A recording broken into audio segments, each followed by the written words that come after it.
So today I'm very pleased to welcome you both to a talk about Sohrab Shahid Saless, Reza Haeri in Tehran, Vivien Buchhorn in Berlin. And when I was about to choose two films of Sohrab Shahid Saless and curate them for the program at Berliner Festspiele, I could not come around your names. With whatever archive I would talk, they would tell me you are definitely the two experts about his works. Yeah, in Berlin we started in 2016 where we showed a retrospective of Sohrab Shahid Saless works. We started like 1 year before because we really needed that time, because first we had the idea to do it, and yeah, we knew from the beginning on that it will be really hard because the films are all separated in different TV archives, and that's actually not the right name because a TV station is not an archive. So you have to ask and search for the materials for a long time. Some of the TV stations doesn't even know that they have the copies in their cellars anymore. So it's a huge problem that it's such a long way, that it costs such a lot of money.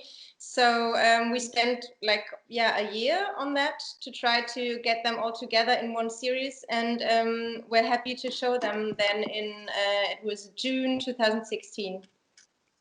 And yeah, actually through that encounter, I think Reza called me one day, and I heard that he's planning to do something in Tehran.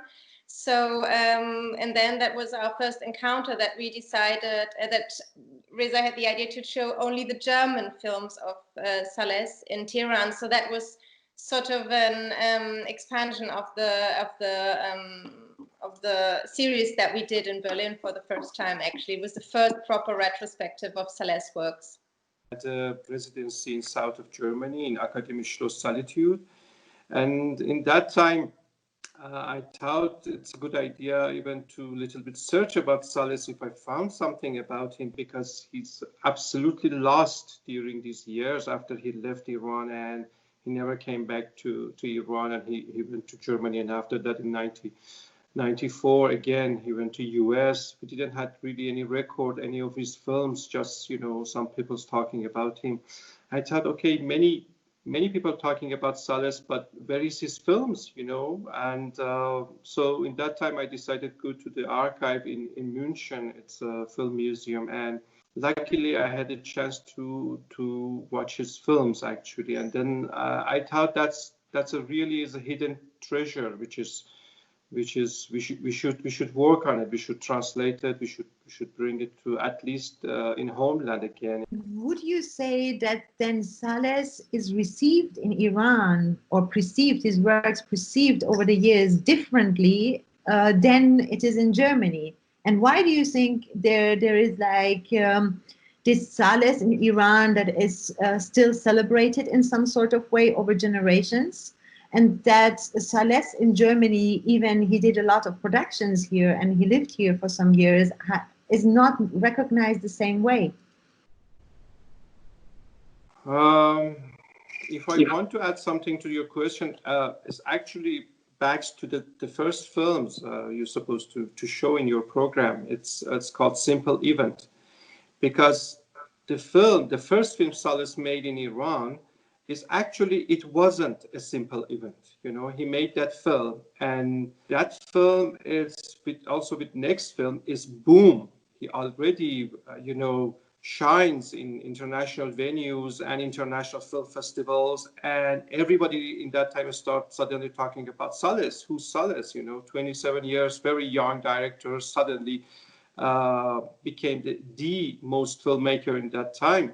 But not only that, he also in that time founded something for Iranian cinema, which is his style and the way he shows reality and real life and ordinary people, and became totally a theme or thema for Iranian cinema, and it's still, I think it's very well known for Iranian cinema to see this kind of style, which after that Kiarostami it's truly continue his works too in a different way, of course, not in the same, but that's became something. So that's in a very short answer for me. Yeah. I mean, to be honest, I have the feeling that there is a tendency maybe in Europe that people are not like really sticking to their memories in a way, because then they have more access to cultural life. I had the feeling that this sticking to memories and really thinking of, oh, there was this film some years ago and this was Saless, or even my father showed me a VHS or whatever. There is more of this cultural heritage of keeping the memory of something. That was my feeling when I was in Iran. I really couldn't understand it when I was there in the end. So, and I feel that it has to do, in Germany, of course, it has to do something with the access that is not given. That, I mean, you can't say, oh, interesting, I'm interested in it, I heard about it, let's see something, because you can't. I mean, you can, there is a DVD from Film Museum Austria, I think I'm right, that made a DVD of Utopia, but that's it. So how can you get the access to the films? You can't really, and that's a shame. So I think that there is also a connection to the how to keep our memory. I was imagining that they were very well archived somewhere, or that it's in one place, but you were experiencing during your work that it was very difficult to find the copies and bring them together along. Maybe you can tell us a bit more about this process and how you imagine that it would be good to protect the work of filmmakers in the long term. It's a difficult story because we're also talking about a transnational filmography. And that's also a question that should be raised more in these days, because we will have in the future even more transnational biographies, because biographies are not national anymore. And I think that's a problem what the archives have to face, and what the cultural heritage programs have to face, and have to think about how can we combine something, because it would also be a question of where would it be good to have an archive in Germany, in Iran? I think it should be in both of the countries. I mean, because then access, or even a system that gives both of the countries and even other countries that want to show the films the same space in thinking of access. And I mean, the situation is, I mean, you can put it quite clear if you look in the historical background when Saless was producing as a foreigner in Germany, in West Germany, in the times of the 70s, 80s, 90s. It was a real struggle to produce films, and this is something that wasn't really talked about. And for him, it was hard to get financing, so he was dependent on the TV stations. He got the financing through the TV stations, which leads now to the problem that there is no production company or no producer still alive who really cares, because it's a long time ago and nobody really cared about how to to look to the future and to have an idea how we can save the material. So a director friend of Saless told me once that when Saless was immigrating to Germany, that actually the Iranians were supporting him financially to make films in Germany at that time.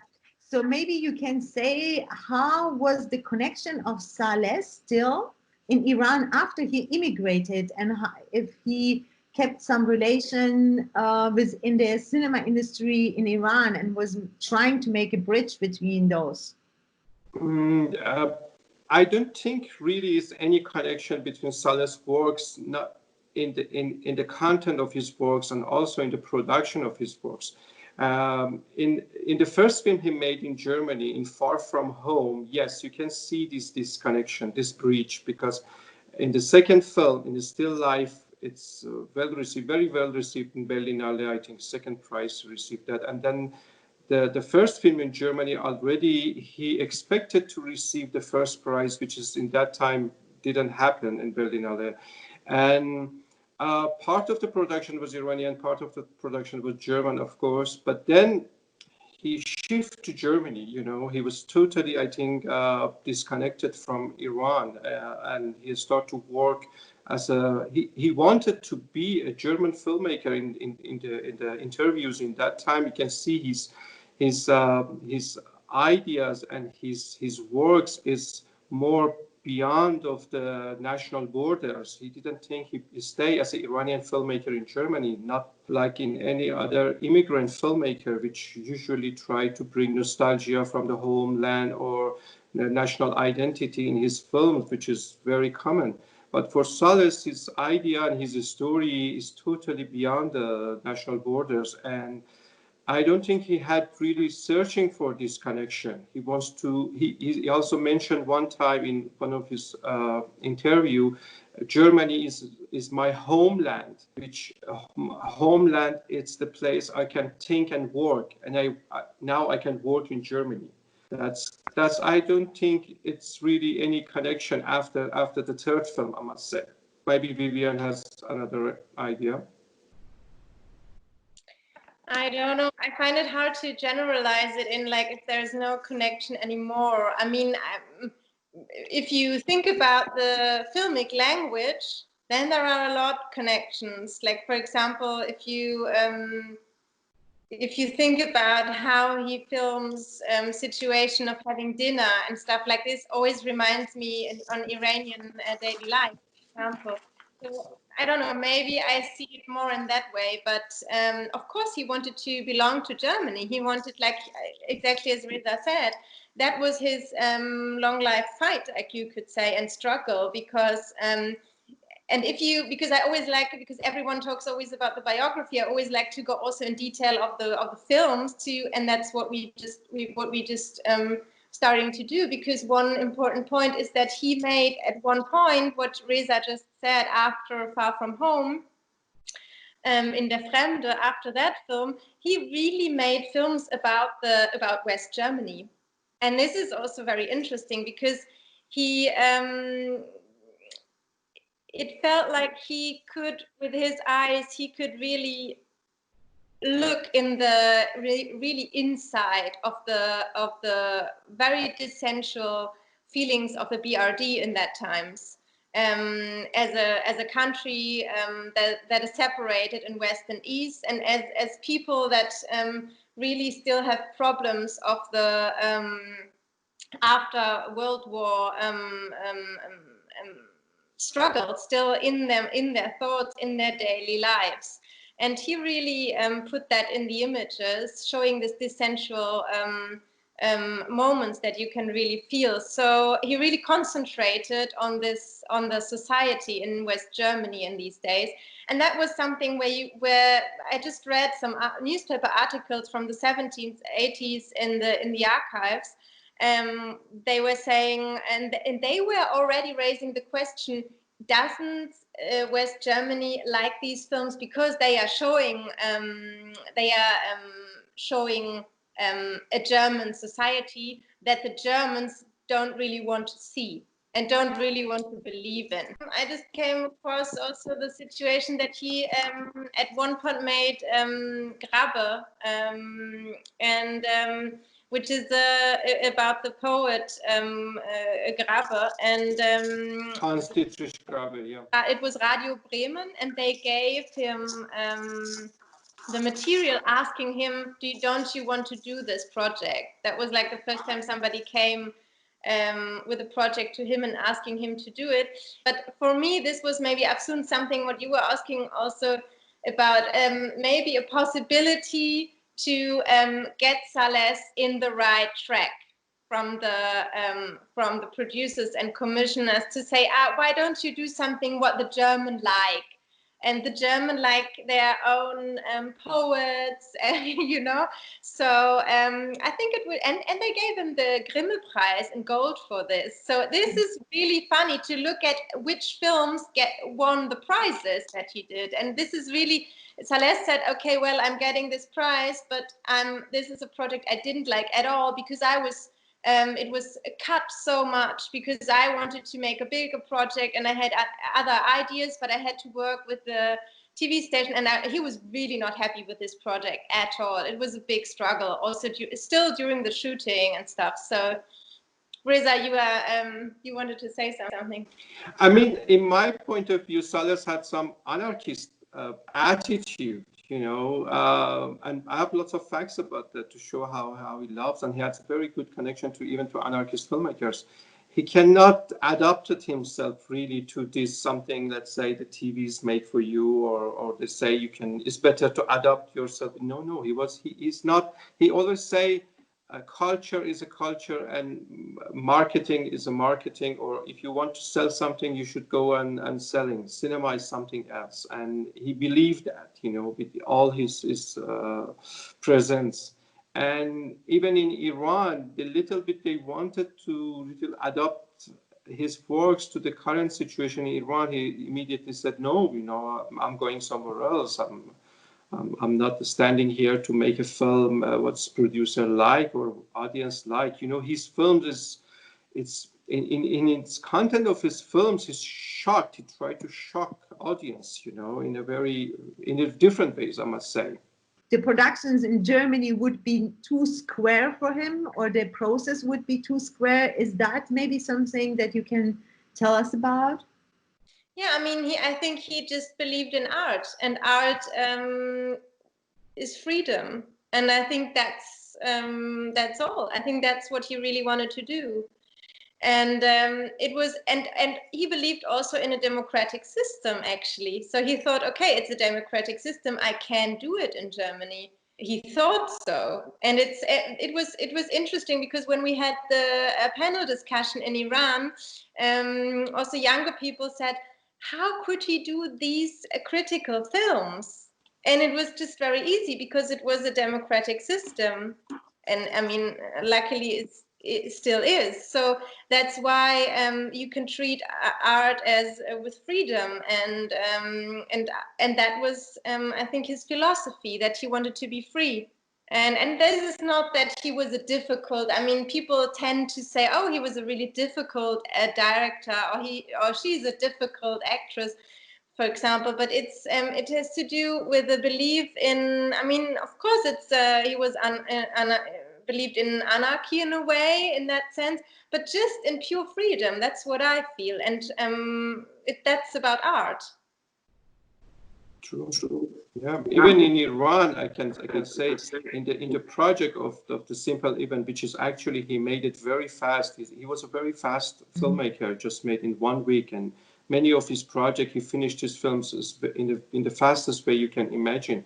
But he knew everything about that film. He wrote the script in the beginning, and he was like, let's say, Hitchcock, you know, to do everything based on the script. And he knew he found a treasure with this boy, and with this style, with the cinematic language he found it in the beginning. He was a filmmaker, not growing and became better. No. In his first film, his signature and his style was already there, you know, and everybody can catch it, you know, in any moment of his films, any of his works he made, you can see in this style and this signature, and you can immediately understand this is the film of Saless, you know. This is exactly, you watch film of Hitchcock or Jean-Luc Godard, or this is the author. And he became an author after he made his film, his first film, and that's incredible. And this is actually also what was kind of interesting for me to choose exactly these two films, because they have this kind of father and son relation. I sense that was kind of maybe mirroring also relations between human beings in general for him. So maybe you can tell us, why was, to your opinion, this father-son relation in that period of time in Iran important for him? I have a bit of theory for that. I don't know how it's true or not, but usually I think in Iranian culture, we don't have like a Western culture, this Oedipus, you know, Oedip things. It's in Iranian culture is usually fathers killing son, you know, is totally opposite of the Western culture. And if you look at to the book of the king Shahnameh, you can see between Rostam, Sohrab, always father and the son relationship, it's something, you know, and fathers usually destroy the sons, and that's something. I believe Saless can observe that very good, you know, he felt that, you know, in that time, and you can see in his films it's coming. But that's a theory. I don't know how it's true. I cannot to be generalizing all the filmmakers or all the cinema in Iran, but I can see in the Saless works that's there. For me, this father-child situation always also has to do with growing up and becoming a character, like also shaping a character. And what I also feel when you look at the other later films is that that he also said that there are connections between how life could be shaped if childhood would be different, or if so. What I think he stresses out also the meaning of love in childhood, and what happens if there is no love. What happens when there are no feelings at all? What happens when a childhood is a non-place in a way of absence? So what I find always the most interesting fact in a simple event is the distance between the father and the child in the image. Like when they walk down the street, it's it's such a huge distance between them. And yeah, it's something like he makes the symbol of the distance even growing, because it's not a normal distance. It's like really yeah, even like holes in the image, like which splits the screens. So yeah, I find this is really interesting when you look at the relationships really that you have in childhood. The image of the boy in the film is like he's kind of whatever misery he's and hopeless situation he's going through, he's kind of following the father. He's there. He don't give up on this relation. And I was finding that he make a pure picture of the children. So the thing is, the child doesn't have any prejudices, and children language is a different language also.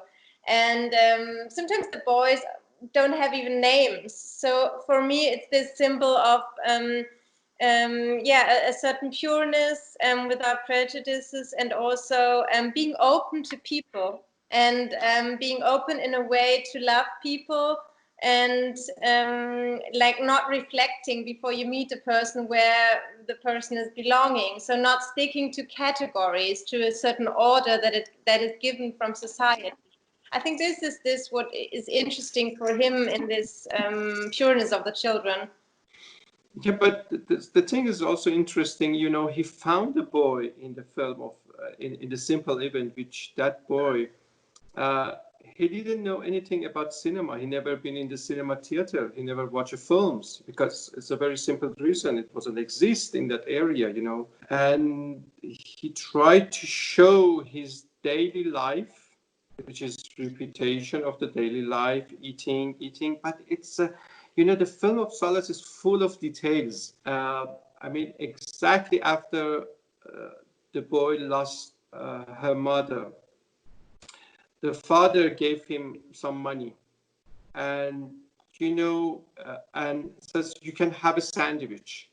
And then it's the image to have a sandwich, but you can understand this is the first time he has privilege to have a sandwich and Coca-Cola or Pepsi-Cola. That's a huge thing for a boy in that time. You know, even in my childhood, I remember in the school, all the boys didn't have chance to have a money to buy sandwich. Eating sandwich means you are belong suddenly to different classes. And Saless very elegant ways to try to show us that's a prize for one day for the boy lost her mother. You know, the father give him a prize just one time, not the second time. Even after that, in the end, you can see even father tried to buy a new suit for him, but didn't happen, you know. But that's a very touch moment, you know, immediately touch you. Says, wow, that's a thing. That's a thing Saless had chance to see, that, to discover, and then to show us, you know. What would be your wish for the future for the Saless films? And I wish one day we can have at least a proper DVD or let's say file of the film of Saless with a good subtitle, because, you know, translation was another part we made it in Tehran too. It was a very actually hard work, because he's you know, a script and his dialogue in the films, it's very, let's say, high literature. It was not very, let's say, it's a good, neat, really a good translations. But access is the most important thing to bring with a good quality, people sitting together and talking, because now as archives traveling and going and retrospectives after that, definitely books coming, documentaries coming, lots of events coming about Saless, and kind of rediscover of Saless, which is after 22 years after his death, unfortunately, his films in the same situation as the state there, you know, is not a good in finding money for you know, made a good quality, you know, made a good digital quality of this film. It's an issue now, which is we are facing with that, me and Vivien, and I think it's good both country he made his films should be involved, you know, and from Iran side, I try to do my best, and also Vivien, you know, she's really working on the project. So that's the reason we reached together to at least make a seminar in Cinema Arsenal for Saless, and hope we can manage that.